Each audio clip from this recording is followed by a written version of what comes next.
বুবু আইবা, বুবু আইবা গো, আইসা বুবু তুমি ক্ষমতা পাইবা না। এক সবাই কি পুতায় গেছেন না? ডর ভয় আসেনি? দেখবেন যে এটা হক কথার পক্ষে আওয়াজ দিব না, ওই গ্রুপের লোক। ঠিক আছে না? যারা বলেন ঠিক আছে না? যুবক ভাইরা তোমরা তো আছো, নারায়ে তাকবীর, নারায়ে তাকবীর। বুবু আইবা, বুবু আইবা গো, আইয়া বুবু তুমি ক্ষমতা পাইবা না। কথা কয় না, কথা কয় না। বুবু আইবা, বুবু আইবা গো, আইসা বুবু তুমি ক্ষমতা পাইবা না। কথা কয় না। কোথায় গেছে কাউয়া কাদের, বিপদে পড়ছে দরবেশ গো, হারুন আঙ্কেল আজ সামনে আসে না। কথা কয় না, কথা কয় না। কোথায় গেছে কাউয়া কাদের, দরবেশ বাবা এখন বিপদে আছে, হারুন আঙ্কেল আর সামনে আসে না। বুবু আইবা, বুবু আইবা গো, আহিয়া বুবু তুমি ক্ষমতা পাইবা না। কথা বলেন ঠিক কিনা? এই বাংলার জমিনে এসে দেখো, এই বাংলার জমিনে শাপলা চত্বর উলামায়ে কেরামদেরকে মারছো, এই বাংলার জমিনে হাজারো আলিয়া, হাজারো কওমি, হাজারো হেফাজত, হাজারো জামাতে ইসলামের কর্মীদেরকে মারছো। তোমার বিচার বাংলার জমিনে হবেই হবে। কথা বলেন ঠিক কিনা? আরো জোরে বলেন ঠিক কিনা? আমার ভাইরা আপনাদেরকে দাওয়াত দিয়ে যায়, আগামী দিনে জামাত বলেন, হেফাজত বলেন, চরমোনাই বলেন, খেলাফত বলেন, এক ময়দানে যদি ডাক দেয়, আল্লাহর এই জমিনে আল্লাহর দ্বীন কায়েম করার জন্য রক্ত যদি দিতে হয়, জীবন যদি দিতে হয়, জেল যদি কাটতে হয়, হামলা মামলার শিকার যদি হতে হয়, কে কে রাজি আছেন? দুই হাত উঁচু করে আল্লাহরে দেখায়।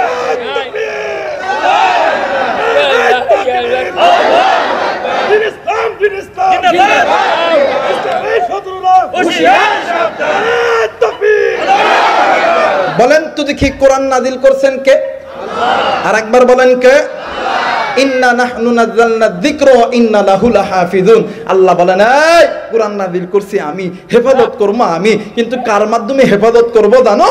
আল উলামা ওয়ারাসাতুল আম্বিয়া, যারা আমার নবীর ওয়ারিস। শুধু নবীর ওয়ারিস না, যাদের কাছে আমি আল্লাহর আসমানের কিতাবের ইলম আছে, আর এদেরকে যারা তোমরা বেইজ্জতি করবা, আমি আল্লাহ তোমাদেরকে এমন ধরা ধরব, আল্লাহ ধরে না, ধরে না, ধরলে পরে ছাড়ে।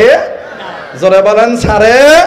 আমার মেয়েরা, আল্লাহ চায় না আমার বান্দা, আমার বান্দি আমি মালিকের জাহান্নামে যাক। কিন্তু আফসোসের বিষয়, এই কলিজার টুকরা মুরব্বী, কলিজার টুকরা যুবক, কলিজার টুকরা বাবা, আজ কোন দুনিয়ার মায়ায় পড়িরা?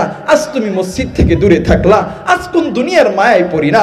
আজকে তুমি কোরআন থেকে দূরে থাকলা, আজ কোন দুনিয়ার মায়ায় পড়িয়া আজ তুমি ইকামতে দিন থেকে দূরে থাকলা, আজ কোন দুনিয়ার মায়ায় পড়িয়া আজ যুবতী তুমি পর্দা থেকে দূরে থাকলা, আজ কোন দুনিয়ার মায়ায় পড়িয়া আজ তুমি পিতামাতার খেদমত থেকে দূরে থাকলা, আজ কোন দুনিয়ার মায়ায় পড়িয়া আজ তুমি গুনার জিন্দেগি কাটাইলা।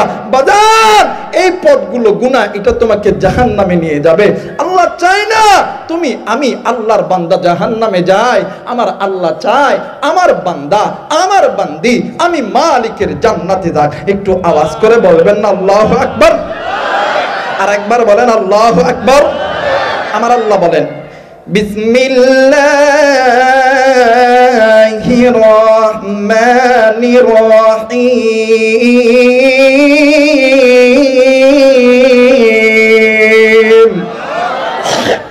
এই কোরআন কার কিতাব? জোরে বলেন কার কিতাব? এই কোরআন পড়লে আল্লাহু আকবার আসতে হবে না জোরে হবে? কথা বলেন, আসতে হবে না জোরে হবে?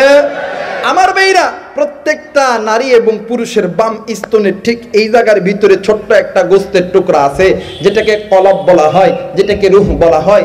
একটা লোহা যেমন দীর্ঘদিন মাটিতে পড়ে থাকলে চকচক করে না মোর্চা পড়ে?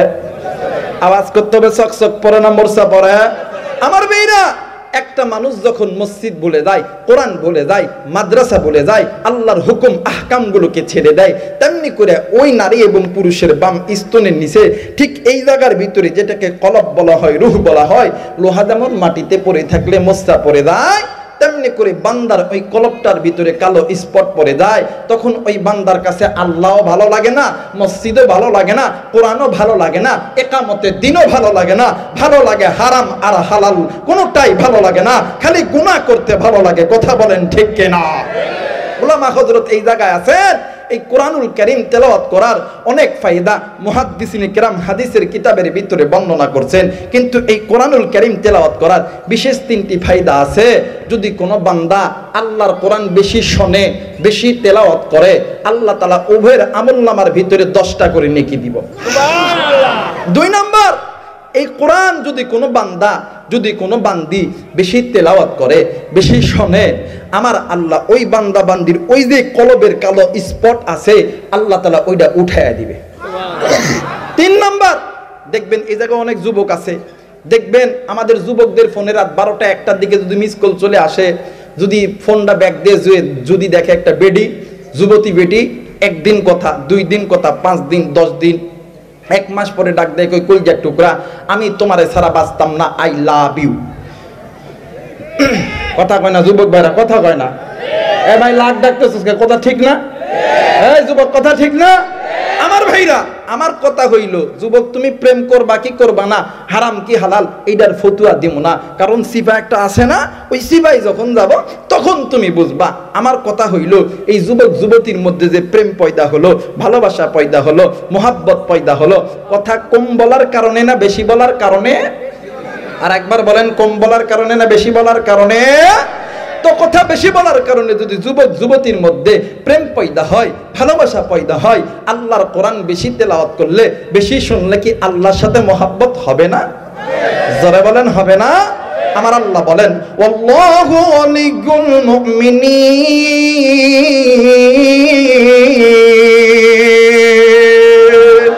ওয়াল্লাহু ওয়ালিয়ুল মুমিনিন।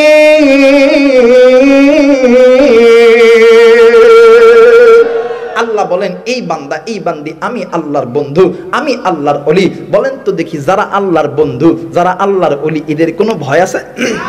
জোরে বলেন, ভয় আছে? যারা আল্লাহর বন্ধু হবে, আল্লাহ তাদেরকে দামি পুরস্কার দিবে না কম দামি পুরস্কার দিবে?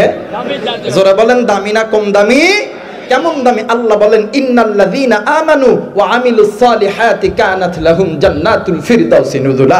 আমি আল্লাহ ওই বান্দা ওই বান্দিকে সবচেয়ে দামি পুরস্কার জান্নাতুল ফিরদাউস দিয়ে ধন্য করব। একটু আওয়াজ করে বলেন আল্লাহু আকবার। আমার ভাইরা, আমার বন্ধুগণ, আল্লাহ রাব্বুল আলামিন ডাক দিয়ে বললেন, নবী গো, ইয়া রাসূলুল্লাহ, ইয়া হাবিবাল্লাহ, আমি আল্লাহ রাব্বুল আলামিন চাই না আমার বান্দা আমার বান্দি আমি মালিকের জাহান্নামে যাক। আমি আল্লাহ চাই আমার বান্দা আমার বান্দি আমি মালিকের জান্নাতে যাক। ও নবী গো, ইয়া রাসূলুল্লাহ, ইয়া হাবিবাল্লাহ, আমি আল্লাহর পক্ষ থেকে तमाम পৃথিবীর মানুষগুলোকে জানায়া দাও, এই মানুষদের মাঝে আমি আল্লাহর পক্ষ থেকে 2টা রহমত, 2টা বরকত আমি আল্লাহ নাযিল করলাম। দুনিয়ার জমিনে যদি কোনো বান্দা, যদি কোনো বান্দি এই 2টা জিনিস নিয়ে আনন্দ করে, এই 2টা রহমতের জিনিস নিয়ে উল্লাস করে, আমি আল্লাহ ওই বান্দা বান্দির জিন্দেগির গুনাহ মাফ করব। 2 নম্বরে আমি আল্লাহ জান্নাত দিয়ে ধন্য করব। একটু আওয়াজ করে বলেন সুবহানাল্লাহ। আমার আল্লাহ বলেন, কুল বিফাদলিল্লাহি ওয়া বিরহমাতিহি ফাবিযালিকা ফালইফরাহু হুয়া খায়রুম মিম্মা ইয়াজমাউন। আরেকবার বলেন আল্লাহু আকবার। আল্লাহ বললেন, পৃথিবীর মানুষ, আমি আল্লাহর পক্ষ থেকে तमाम পৃথিবীর মানুষগুলোকে জানায় দাও, নবী গো, ইয়া রাসূলুল্লাহ, ইয়া হাবিবাল্লাহ, যদি কোন বান্দা, যদি কোন বান্দি আমি আল্লাহর পক্ষ থেকে এই দুইটা রহমত, এক নাম্বার রহমত আমার নবী, দ্বিতীয় নাম্বার রহমত হইল কোরআন, যদি কোন বান্দা, যদি কোন বান্দি এই দুইটা জিনিস নিয়ে আনন্দ করে, উল্লাস করে, আমি আল্লাহ তাআলা তাদেরকে দুইটা জিনিস উপহার দিব। এক নাম্বার হইল নবী, দ্বিতীয় নাম্বার হইল কোরআন। কিন্তু আজকে কোন পক্ষ, মানে আজকে কোন কপাল পোড়া গো, এই জান্নাতের বাগানে মাদ্রাসার ময়দানে কোরআনুল কারীমের কাছ থেকে মুখটা ফিরিয়ে লয়ে আসো। কে তুমি এই রহমতের সামিয়ানা থেকে তুমি দূরে চলে গেছো? কে তুমি নবীর গৌর আল্লাহর কোরআনের মারকাজ থেকে তুমি দূরে গেছো? আসলে তোমার পরিচালক আমার আল্লাহ নয়, তোমার পরিচালক হইতেছে ইবলিস, শয়তান। কথা বলেন ঠিক কিনা? এই মুসলমান বাবাজি, আল্লাহ রাব্বুল আলামিন ডাক দিয়ে বললেন, নবী গো, तमाम পৃথিবীর মানুষগুলোকে আমি আল্লাহর পক্ষ থেকে জানায় দাও, ওয়া মাইয়াশু আন যিকরির রহমানি নুকাইয়িদ লাহু শাইতানান ফাহুয়া লাহু করিন। দুনিয়ার জমিনে যদি কোন বান্দা, যদি কোন বান্দি আমি আল্লাহর কোরআনুল কারীমের কাছ থেকে মুখটা ফিরায় নাই, এদের পরিচালক আমি আল্লাহ নয়, এদের পরিচালক কে? জোরে বলেন কে? আরেকবার বলেন কে? আজকে কোন যুবক, কোন মুরব্বী, কোন কলিজার টুকরা যুবতী বোন, কোন মা, কোন বাবা আজকে এই জান্নাতের বাগান থেকে তুমি দূরে আসো? ও মা গো, তোমাদের কানে তো আমি গুনাহগারের আওয়াজ দিতেছে, বাড়িতে থেকে কি করবেন? হয়তোবা ঘুমাইবেন। যুবক, তুমি হয়তোবা ফেসবুক টিপবা, তুমি হয়তোবা টিভি দেখবা, কিন্তু একটাবার কি খবর নিছে একটু পরে ঘুম চলে আসবে। এই ঘুমটা আপনার আমার জীবনের শেষ ঘুম হইতে পারে। হায়াত থাকলে আবার সকলের সূর্য দেখতে পারি, না থাকলে নাও দেখতে পারি। আজকে এই জান্নাতের বাগান হয়েছে, গতকাল ছিল না, আগামীকাল থাকবে না। হাতে ধরে বনে যায় যে যেখানে আছো, আজকে একটা দিন আল্লাহর কোরআন নিয়ে আনন্দ করো, নবী নিয়ে আনন্দ করো। আল্লাহ তাআলা দুনিয়াতে ইজ্জত বাড়ায়া দিবে, আখিরাতেও আমার আল্লাহ ইজ্জত বাড়ায়া দিবে। একটু আওয়াজ করে বলেন সুবহানাল্লাহ। মুসলমান বন্ধুরা রে, এই কোরআন মানার কারণে, নবী নিয়ে আনন্দ করার কারণে ইজ্জত বাড়ছে। আল্লামা শাহ আহমদ শফি রহমাতুল্লাহ আলাইহি, জুনায়েদ বাবুনগরী রহমাতুল্লাহ আলাইহি, এরপরে নূর হোসেন কাসিমি রহমাতুল্লাহ আলাইহি, আল্লামা দিলওয়ার হোসেন সাইদি সাহেব রহমাতুল্লাহ আলাইহি, আল্লামা মামুনুল হক, মুফতি আমির হামজা, সাকাওয়াত হোসেন রাজি, আল্লামা খালেদ সাইফুল্লাহ আইয়ুবী, খতিবে বাঙ্গাল জুনায়েদ আল হাবিব, এরপরে রফিকুল ইসলাম মাদানী, আরো অন্য উলামায়ে কেরামদের ইজ্জত বাড়ায় গেছে। আল্লাহ তাআলা তোমারও ইজ্জত বাড়াইবে। কথা বলেন ঠিক কিনা? মুসলমান বন্ধুরে দেখেন, এই কোরআন মানলে আল্লাহ তাআলা কেমন করে ইজ্জত বাড়ায় দেয় গো। খাসিসুল কুবরা আল্লামা জালালউদ্দিন সৈয়দি রহমাতুল্লাহ আলাইহি থেকে নকল করে জামানার বড় আলেম শাইখুল হাদিস আল্লামা জাকের আসব রহমাতুল্লাহ আলাইহি, তিনি তিনার কিতাবের ভিতরে বর্ণনা করেন, ও বাজার, একদিন এক যুবতী নারী আল্লাহর নবীর হাতে কালেমা পড়া মুসলমান হইয়া গেছে। ওই যুবতী নারী যেই দিন থাইকা কালেমা পড়া মুসলমান হইছে, ওই দিন থাইকা তার সিনার ভিতরে আল্লাহর কোরআন ঢুকাইতে লাগছে। একটু আওয়াজ করে বলেন সুবহানাল্লাহ।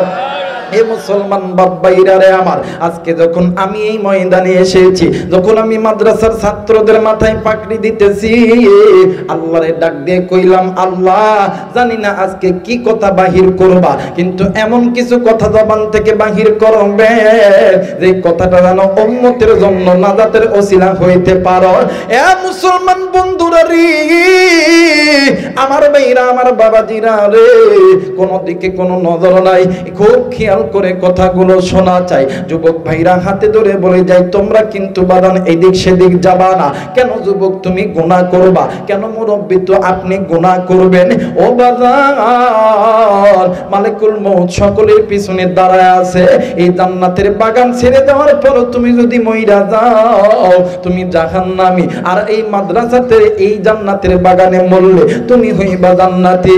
আরে বন্ধু, 1 মাস 2 মাস 3 মাস হয়ে যায়, আল্লাহর নবী ব্যবসার কাজে কোথায় যেন চলে গেছে।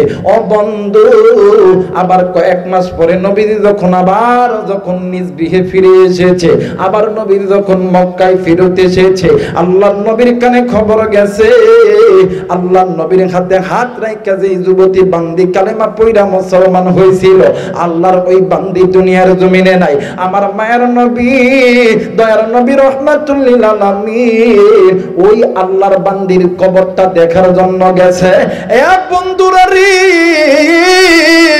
বাড়ি যখন পাইয়া গেছে, বাড়ির উঠানে বসিয়া ওই যুবতীর মা ডুকরে ডুকরে কান্দে। আল্লাহর নবীকে দেখিয়া ডাক দিয়ে কই, আব্দুল্লাহর বেটা মোহাম্মদ, তোমার জন্যই তো আমার সন্তান মারা গেছে।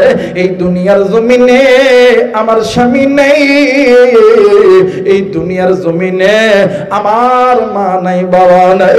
আরে মুসলমান বন্ধুরা রে, ডাক দিয়ে কই, আব্দুল্লাহর বেটা মোহাম্মদ, তোমার জন্য আমার সন্তান মারা গেছে, তুমি আবার আমার দরবারে কেন আইছো? আল্লাহর নবী ডাক দিয়ে কই, মা গো, আল্লাহ বলেন কুল্লু নাফসিন যায়িকাতুল মাউত, মৃত্যুর স্বাদ একদিন না একদিন সকলকেই ভোগ করতে হবে। এরে আওয়ামী লীগের ভাইরা রে, এরে বিএনপির ভাইরা, এরে জামাতের ভাইরা, এরে স্কুল কলেজ ইউনিভার্সিটির ছাত্ররা, এরে কওমি মাদ্রাসার ওলামা হযরতরা, মৃত্যু থেকে কেউ বাঁচতে পারবো না গো। মৃত্যু তোমার আমার পাকড়াও করবে।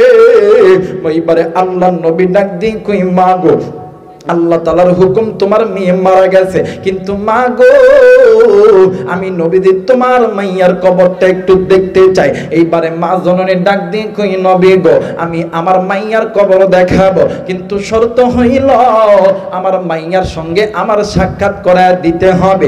আল্লাহর নবী ডাক দিয়ে কই, মা গো, আগে কবর দেখে দেন। এইবারে মা জননী ডাক দিয়ে কই, নবী গো, ওই যে খেজুর গাছ দেখা যায়, ওই খেজুর গাছের নিচে আমার মাইয়াকে দাফন করা হয়েছে। আরে কুষ্টিয়ার যুবক বন্ধু, কলিজার টুকরা মা বোনেরা রে, কেন তুমি কোরআন মানবা না? কেন তুমি নবী মানবা না? কেন তুমি জাহান্নামের আগুন থেকে বাঁচবা না? আল্লাহর নবী ওই খেজুর গাছের সামনে যাইয়া কবরবাসীকে উদ্দেশ্য করে সালাম দেওয়ার সঙ্গে সঙ্গে কিতাবের লেখক লিখে কবরের মাটি 2 ভাগ হইয়া গেছে। ওই কবরের ভিতর থাইকা আল্লাহর বান্দি বাইরে হইয়া আল্লাহর নবীজির সালামের উত্তর দিতেছে। একটু আওয়াজ করে বলেন সুবহানাল্লাহ। এই মুসলমান বাবাজি, কিতাব প্রমাণ করে আল্লাহর নবীর যতগুলো মুজিজা ছিল এর ভিতরে অন্যতম একজন মানে একটা মুজিজা। আর বন্ধু, আল্লাহর নবী ডাক দিয়ে কই, বোন গো, তোমার কবরের জিন্দেগি কেমন কাটতেছিল বলো না। এইবারে ওই মহিলা, ওই যুবতী ডাক দিয়ে কই, নবী গো, আমার গোত্রের মানুষগুলি আমারে যখন এই মাটির নিচে দাফন করছে, ও হুজুর, আমার কাছে 2 জন ফেরেশতা এসেছে, আমাকে সর্বপ্রথম নাম্বার প্রশ্ন করছে, মান রব্বুকা, হুজুর, ইয়া রাসূলুল্লাহ, ইয়া হাবিবাল্লাহ, আমার সিনার ভিতর থাইকা ঈমান আনার পরে আমি যে কোরআন নিয়ে আনন্দ করছি, আমি যে কোরআন আমার সিনার ভিতর রাখছি, আমার সিনার ভিতর থাইকা আল্লাহর কোরআন বাহির হয়ে বলতেছিলেন, রব্বি আল্লাহ, রব্বি আল্লাহ। একটু আওয়াজ করে বলেন সুবহানাল্লাহ। ওরে তুমি খালিক, তুমি মালিক, বলেন না, তুমি খালিক, তুমি মালিক, তুমি দুনিয়ার মহাজন। হাইরে যার সাথে মোর বান্দায় আছে রে মন, বলেন যার সাথে মোর। গুনাহ হবে, গুনাহ হবে, কথা বলেন, গুনাহ হবে। আল্লাহর সাথে প্রেম লাগান, আল্লাহ কবুল করবে। জোরে বলেন আমিন। এটা বলেন না, যার সাথে মোর বান্দা আছে রে মন হাইরে, যার সাথে মোর বান্দা আছে রে, বলেন না, যার সাথে মোর বান্দা আছে রে, লা ইলাহা, আরো জোরে, লা ইলাহা, লা ইলাহা ইল্লাল্লাহ, লা ইলাহা, লা ইলাহা ইল্লাল্লাহু মুহাম্মাদুর রাসূলুল্লাহ। মুসলমান বাবাজি সাল্লাল্লাহু আলাইহি ওয়াসাল্লাম, যারা যারা চান আজকের এই মাহফিলটা কবুল হয়ে যাক, এই মাদ্রাসাকে আল্লাহ দাওরায়ে হাদিস পর্যন্ত কবুল করে নিক, যারা যারা চান দুইটা হাত উঁচু করে তিনটা তাকবীর দিবে। কে আওয়ামী লীগ করেন, জামাত করেন, বিএনপি করেন, দলাদলির এইটা প্রতিষ্ঠান না, সবাই দুইটা হাত উঁচু করেন, তিনটা তাকবীর দিবেন। নারায়ে তাকবীর, নারায়ে তাকবীর, আল কোরআনের আলো, আল হাদিসের আলো, নারায়ে তাকবীর, ইসলামী আন্দোলন, ইসলামী আন্দোলন, নারায়ে তাকবীর। আমার ভাইরা, আমার বন্ধুগণ, তাইলে এই কোরআনের দাম আছে না নাই? জোরে বলেন, আছে না নাই? আমার ভাইরা, ভাই গো, এই দুনিয়ার জমিনে যে আলিয়া বলেন, কওমি বলেন, আম পাবলিক বলেন, স্টুডেন্ট বলেন, কলেজ বলেন, ইউনিভার্সিটি বলেন, বিশ্বের যত দেশ আছে, হিন্দু, বৌদ্ধ, খ্রিস্টান, ইহুদি, নাসারা, সবাই জানে এই কোরআনের চাইতে দামি কোনো কিতাব নাই। জোরে বলেন, দামি কোনো কিতাব নাই। এই কোরআনের সাথে যারাই সম্পর্ক রাখবে, আল্লাহ তাআলা এদেরকে ইজ্জতওয়ালা বানায় দিবে। সূরা তাহার একটা আয়াত আছে, ফামানিত্তাবা আহুদায়া ফালা ইয়াদিল্লু ওয়ালা ইয়াশকা। যে ব্যক্তি কোরআনের ইত্তেবা করবে, আল্লাহ তাআলা তাদেরকে কোনোদিন বেইজ্জতি করবে না, আল্লাহ তাআলা ইজ্জতওয়ালা বানায় দিবে। আপনি কোরআন পড়বেন না, আপনি কোরআনের দিকে মোহাব্বতের নজরে তাকান, আল্লাহ এর ওসিলা মাফ করে দিবে। আপনি কোরআন পড়তে পারেন না, কোরআন বাড়িতে তাকিয়ে আছে, কোরআনটারে একটু বুকে টানা একটু আদর করেন, আল্লাহ এর ওসিলা মাফ করে দিবে। আপনি কোরআন পড়তে জানেন না, কোরআন পায়ে একটু চুম্বন করেন, আল্লাহ এর ওসিলা মাফ করে দিবে। আপনি কোরআন পড়তে জানেন না, মাদ্রাসার ছাত্র ভাইরা কোরআন পড়তেছে, আপনি তার তেলাওয়াত শুনেন, আল্লাহ এর ওসিলা মাফ করে দিবে। আমার ভাইরা, কিন্তু আফসোস, কপাল পোড়া, আজকে এই কোরআন পড়ি না, কিন্তু এই কোরআনের ইত্তেবা করছে যারা, আল্লাহ তাআলা ইজ্জত বাড়ায় দিছে তাদেরকে। সাহাবায়ে কেরামরা কোরআনের ইত্তেবা করছে, তাবিঈরা করছে, আল্লাহ ওয়ালা পীর বুজুর্গরা তারা করছে। আমার ভাইরা, ইজ্জত বাড়ায় দিছে। শুধু তাই নয়, এই তো বাদান, আমি আপনাদের সঙ্গে একটা ওয়াকিয়া